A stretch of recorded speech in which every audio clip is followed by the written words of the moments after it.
Sa aming mga mahal na kasayang, para sa inyong kaligtasan, pakituon po ang inyong pansin sa mga crew na nasa harap ninyo na magtutulong kung paano gamitin ang life jacket kung sakaling magsakuna. The life jacket is in a plastic pouch under your seat. When the situation calls for its use, slip it over your head.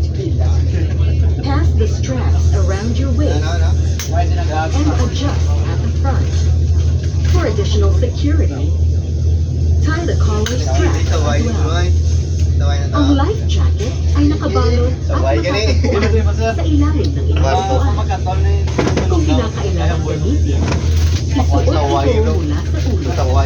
Ipaikot sa katawan ang tali at higpitan sa harap. Para sa kalagyan ng seguridad, itali din ang strap na nasa bandang liit. A whistle and a small light are attached on the left side of your life jacket.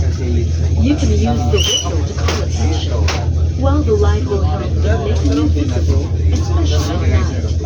It has a luminous intensity of 1 candle light. The power supply will last up to 8 hours. Pull the string connected to it, and once in contact with water, the light will automatically turn on. Ang pito at maliit na ilaw ay makikita sa kaliwang bahagi ng life jacket. Ang pito ay magagamit sa pagtawag ng taxi at ang ilaw naman ay makakatulong para ikaw ay madaling makita lalo na sa dilim. Ang ilaw ay may lakas na katumbas ng isang kandila. Tatagal ito ng higit kumulang ng 8 oras. Hilahin ang tali na kasama nito. Maghintay ng sandali. At ito ay iilaw ng kusa kapag napasa ng tubig. Should there be a need to jump into the water, put your left hand on your shoulder and your life jacket. Pinch your nose with your right hand. Close your mouth. Put your feet together. Then jump. Maglulupot Sa na. panahon naman na kailangan tumalong sa dagat, ilagay ang kayabang kamay sa kanyang balikat para suportahan ang life jacket.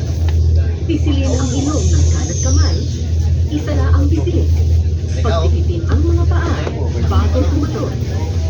Once you have put on your life jacket, Kago, pre, madala ko sa vlog ko. Sino? from the captain Timbul or eh. the crew in charge. Always remember to keep calm and be alert during emergency situations. Kapag suot mo na ang iyong life jacket, maghintay sa anunsyo mula sa kapitan